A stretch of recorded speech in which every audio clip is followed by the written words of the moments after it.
Uh,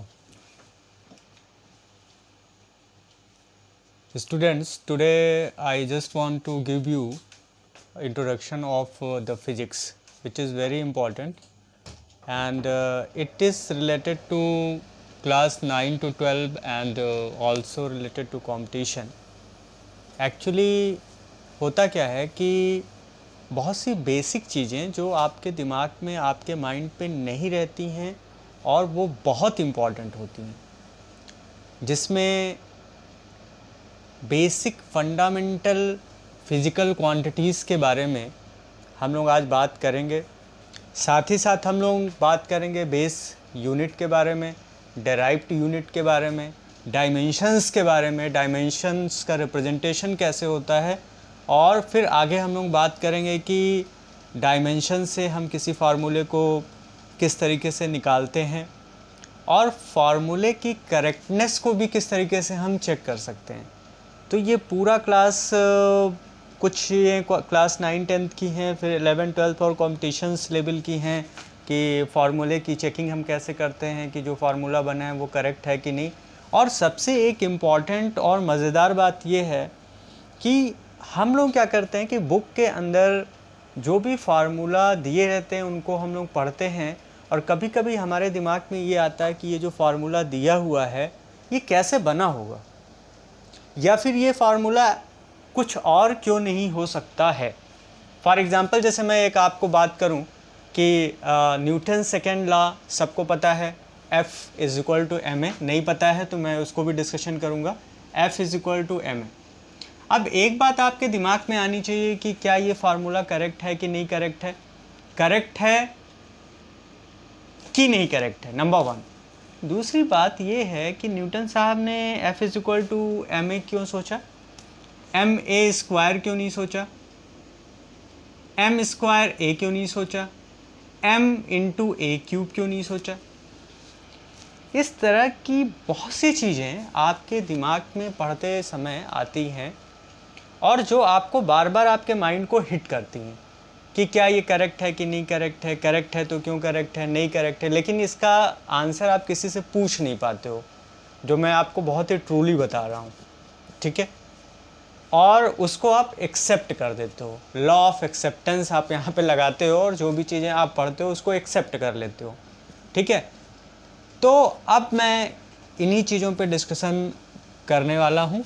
सबसे पहले मैं आपसे बात करूँगा कि हमारे फिजिक्स के अंदर 7 फंडामेंटल फिज़िकल क्वांटिटीज़ बनाई गई हैं, और इसे फंडामेंटल क्वांटिटीज़ इसलिए बोलते हैं क्योंकि पूरी की पूरी फिजिक्स का फॉर्मेशन इन फंडामेंटल क्वांटिटीज़ से ही हुआ है। पूरी फिजिक्स की मैं बात कर रहा हूँ, A to Z physics, right. तो that is why it is known as the basic fundamental physical quantity. Higher classes में 7 फिजिकल क्वांटिटीज़ पढ़ाई जाती हैं और छोटे क्लासेस में क्लास 10 तक हम लोग basically 3 fundamental basic fundamental quantities की बात करते हैं, जिसके अंदर मास होता है, लेंथ होता है और टाइम होता है। लेकिन जैसे जैसे क्लासेस आपकी बढ़ती हैं उस हिसाब से जो बेसिक फिजिकल फंडामेंटल क्वांटिटीज़ हैं वो बढ़ जाती हैं। जैसे अभी मैंने बोला था कि छोटे क्लासेस में लेंथ, टाइम और ये मास, ये मैं सर्कल कर दे रहा हूँ, ये 3 के बारे में हम लोग बात करते हैं और कहते हैं भाई पूरी फिजिक्स इससे मिलके बनी होती है, लेकिन फिजिक्स तो बहुत एडवांस है। तो जब फिजिक्स बहुत एडवांस है तो उसमें एडवांस फिजिकल क्वांटिटीज़ भी यूज़ होंगे, तो उसमें जो बढ़ जाता है वो इलेक्ट्रिक करंट बढ़ जाता है, अमाउंट ऑफ अ सब्सटेंस बढ़ जाता है, टेम्परेचर बढ़ जाता है और ल्यूमिनस इंटेंसिटी बढ़ जाती है, राइट। तो ये 7 जो फिजिकल क्वांटिटीज़ हैं वो पूरी फिजिक्स का फॉर्मेशन करता है, जिसमें length, time, mass, electric current, amount of substance, temperature, luminous intensity. अब इसका सिंबॉलिक रिप्रेजेंटेशन कैसे कैसे होता है, लेंथ, मास, लेंथ को L से रिप्रेजेंट करते हैं, इसका डायमेंशन L होता है, और जब भी डायमेंशंस पे आएंगे तो वहाँ हम लोग बात करेंगे L की। टाइम का रिप्रेजेंटेशन T से होता है, ठीक है। मास का रिप्रेजेंटेशन डायमेंशन m होता है, इलेक्ट्रिक करंट का I होता है, अमाउंट ऑफ सब्सटेंस को मोल ही बोलते हैं, टेम्परेचर को थीटा और ल्यूमिनस इंटेंसिटी को IV से हम लोग रिप्रेजेंट करते हैं। अब हम लोग 1 बाय 1 इसकी यूनिट्स के बारे में बात कर लें। लेंथ की यूनिट आपकी मीटर होती है, टाइम की यूनिट सेकंड होती है, मास की यूनिट किलोग्राम होती है, इलेक्ट्रिक करंट की यूनिट एम्पियर होती है, मास ऑफ सब्सटेंस की यूनिट मोल होती है और ल्यूमिनस एंड इंटेंसिटी की यूनिट कैंडिला होती है। ठीक है। अब इसमें जो नए टर्म आए हैं, लेंथ बहुत ही पुराना फिजिकल क्वांटिटी का टर्म है, सेकेंड और मास, ये सारी चीज़ें आप अच्छी तरीके से जानते हैं। मैं थोड़ा सा एम्पियर के बारे में, मोल के बारे में और ल्यूमिनस इंटेंसिटी के बारे में आपसे डिस्कशन करना चाहता हूँ, जो हमारे हायर क्लास के स्टूडेंट हैं उनके लिए। एम्पियर क्या है? करंट की यूनिट है। Ampere it is the name of a scientist जिन्होंने करंट को डिराइव्ड किया था, डिस्कवर किया था। और करंट को डिराइव करने के लिए उन्होंने जो मैग्नेटिक फोर्स का हेल्प लिया था और वहाँ पे एम्पियर साहब ने करंट को डिराइव किया था। ठीक है। और बट सिंपली जब हम लोग क्लास 10 तक की बात करते हैं तो जो करंट को डिफ़ाइन किया गया है वो डिफ़ाइन किया गया है, एम्पियर को डिफ़ाइन किया गया था मैग्नेटिक फोर्स की हेल्प से। करंट एक्चुअली जब हम बात करते हैं सिंपली तो वी से कि I is equal to Q by T, where I is the current, Q is the charge and T is the time। 1 second के अंदर किसी भी मेटेलिक कंडक्टर के अंदर जितना charge, amount of charge flows, that is known as the electric current. तो किसी भी मेटेलिक करंट कंडक्टर के अंदर यूनिट टाइम के अंदर जितना चार्ज का फ्लो होता है उसको हम लोग करंट कहते हैं। इसको आगे और डिटेल्स में हम लोग बात करेंगे जब उस पर्टिकुलर टॉपिक पे पहुंचेंगे। अभी सिर्फ मैं आपको इंट्रोड्यूस कर रहा हूँ कि एम्पियर क्या होता है। Now we are talking about the mole of substance. That is very important thing. It is a very important thing. Mole of substance is correlated to Avogadro number. Avogadro साहब ने 1 मोल को स्पेसिफाइड किया था, बताया था, और 6.023 इंटू 10 की power 23 number of molecules, ion और एटम्स होते हैं किसी भी 1 ग्राम मॉलिक्यूलर सब्सटेंस के अंदर। फिर से मैं इसको बताता हूँ क्या कहने का मतलब है। Molecular weight of a substance जब हम लोग निकालते हैं तो वहाँ पे हम लोग निकालते हैं gram molecular weight, gram molecular weight, और कहते हैं किसी भी सब्सटेंस का जो ग्राम मॉलिक्यूलर वेट है, ये एक बहुत ही वाइड स्प्रेड टॉपिक है, यहाँ पे मैं बस आपको इंट्रोड्यूस कर रहा हूँ। फिर से सुनिए कि किसी भी सब्सटेंस का जो ग्राम मॉलिक्यूलर वेट है वो अपने अंदर 1 मोल को कंसिस्ट करता है, और आवागाद्रो साहब ने कहा था कि 1 mole is equal to 6.023 into 10 की power 23 molecules, atoms and ions. Right. तो आप किसी भी सब्सटेंस का, जैसे मान लीजिए सिंबॉलिक रिप्रेजेंटेशन किसी भी चीज़ का, मैग्नीशियम है, मैग्नीशियम का सिंबॉलिक रिप्रेजेंटेशन देखिए, फिजिक्स और केमिस्ट्री सब एक दूसरे से कोरिलेटेड है, ऐसा नहीं है, इंटरलिंक जिसको बोलते हैं। जैसे वेब पेजेस जो है इंटरलिंक होते हैं और वेबसाइट बनाते हैं, वैसे ही ये फिजिक्स और केमिस्ट्री के कंटेंट्स जो है एक दूसरे से इंटरलिंक है। इसीलिए जब मोल की बात कर रहे हैं तो ऑब्वियसली ये केमिस्ट्री का टॉपिक है। तो जैसे मैग्नीशियम की बात कर रहे हैं तो मैग्नीशियम का जो मॉलिक्यूलर मास है, जो उसका है, वो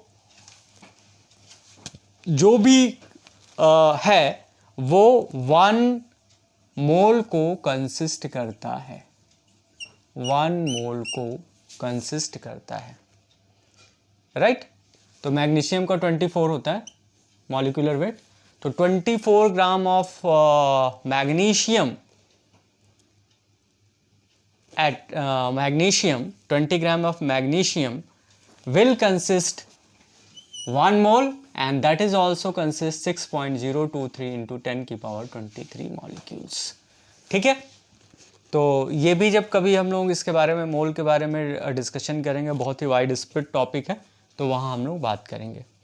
कैंडिला की हम लोग बात करते हैं। कैंडिला क्या होता है, मैंने यहाँ पे डिफाइन किया है, ल्यूमिनस एंड इंटेंसिटी की यूनिट होती है quantity of visible light that is emitted in unit time per unit solid angle. क्या है भाई सॉलिड एंगल, क्या है ये सॉलिड एंगल है।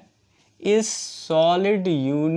सॉलिड एंगल से पर यूनिट टाइम के अंदर जितनी विजिबल लाइट इमिट होती है that is known as the intensity, luminous intensity, and the unit of luminous intensity is candela. Now we are going to talk about the base unit and derived unit. अभी जो हम लोगों ने पढ़ा ये 7 basic physical जो quantities हैं वो उसको हम लोग बेस यूनिट बोलते हैं। और फिजिक्स के अंदर बहुत से फार्मूले हम लोग यूज़ करते हैं। तो ये जो फिजिक्स के अंदर फार्मूले हम लोग यूज़ करते हैं उसमें बहुत से फार्मूले को जब हम लोग ब्रेक करते हैं तो वहाँ पे हम इस बेस यूनिट को ज़रूर डेफिनेटली पाते हैं, जहाँ पे हमको सीधा सीधा वो नहीं दिखाई देता है।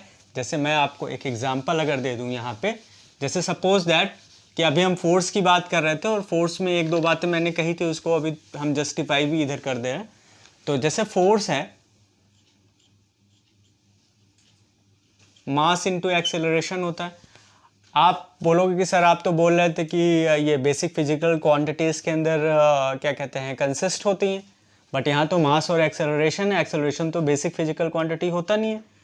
तो ये जो है अगर डायरेक्टली यहाँ पे बेसिक फिजिकल क्वांटिटी नहीं है तो वहाँ पे हम इसको डेराइव्ड यूनिट बोलेंगे।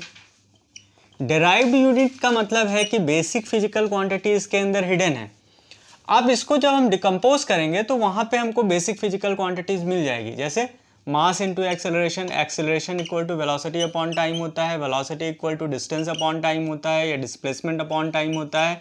तो डिस्प्लेसमेंट अपॉन टाइम, एंड अब आप देख लो कि आपको मिल रहा है कि नहीं मिल रहा है। ये m हो गया, डिस्प्लेसमेंट का जो यूनिट होगा, डायमेंशन होगा, l होगा, t होगा। तो मैं जो बोल रहा था mlt यहाँ पे कंसिस्ट है। तो ये डेराइव्ड यूनिट होगी क्योंकि डायरेक्टली यहाँ पे वो नहीं इन्वॉल्व है। तो ऐसे फिजिकल क्वांटिटी जहाँ पे वो डायरेक्टली इन्वॉल्व नहीं है, बेसिक जो यूनिट्स हैं, फंडामेंटल जो क्वांटिटीज़ हैं वो डायरेक्टली इन्वॉल्व नहीं है, तो that is known as the derived unit. ठीक है। अब बहुत सी बातें यहाँ पे दो बातें यहाँ पे छोड़ रहा हूँ आपके लिए, इसको मैं नेक्स्ट क्लास में अपने डिस्कशन करूँगा और आप याद रखिएगा इसको। पहली बात तो यह है कि F इक्वल टू N, जो मैंने कहा कि आपके दिमाग में कई बार आता है कि ये करेक्टनेस ऑफ द फार्मूला। जैसे आप सिंपल मैथमेटिक्स करते हो, सिंपल डिवीज़न करते हो, एक छोटा सा एग्जांपल मैं यहाँ पे देना सही समझता हूँ। जैसे आप 7 को 2 से आप डिवाइड कर रहे हो, राइट। अब किसी बच्चे ने अगर इसको छोटे क्लासेस में आपने डिवाइड किया होगा तो आप इसको चेक करते हो ना। कैसे चेक करते हो? आप यहाँ पे जो है डिवाइज़र को कोसेंट से मल्टीप्लाई करते हो और रिमाइंडर को ऐड करते हो। अगर ये आपका डिविडेंड के बराबर आ जाता है तो आप बोलते हो ये सही है। तो उसी तरीके से यहाँ पे भी इसको आप कैसे रीचेक करोगे, दिस इज डायमेंशंस की हेल्प से यहाँ पे हम लोग इसको रीचेक करेंगे। दूसरी बात ये है कि ये फार्मूला जिन साइंटिस्ट ने, न्यूटन साहब ने बनाया था, बहुत से ऐसे फार्मूलेज हैं, तो वो फार्मूला आप ये सोचते हो कि उन्होंने ये फार्मूला क्यों बनाया था, दूसरा फार्मूला क्यों नहीं हो सकता है। तो इस चीज़ को हम नेक्स्ट अपने लेक्चर में डिस्कशन करेंगे। और वीडियोस को शेयर ज़रूर करिए, लाइक करिए, और इससे और भी जो बच्चे हैं उनको फ़ायदा होगा, स्टूडेंट्स को फ़ायदा होगा। और ये जो वीडियो बनाने का मकसद है आपका बेसिक कॉन्सेप्ट क्लियर होना। आप फास्ट ट्रैक में बहुत तेज़ी से आगे बढ़ते हो और बेसिक चीज़ आप मिस करते हो, और जब बेसिक चीज़ मिस करते हो तो फिर वहाँ पे फिर बड़ी चीज़ें का जो कॉन्सेप्ट है वो क्लियर नहीं होता है। Thank you.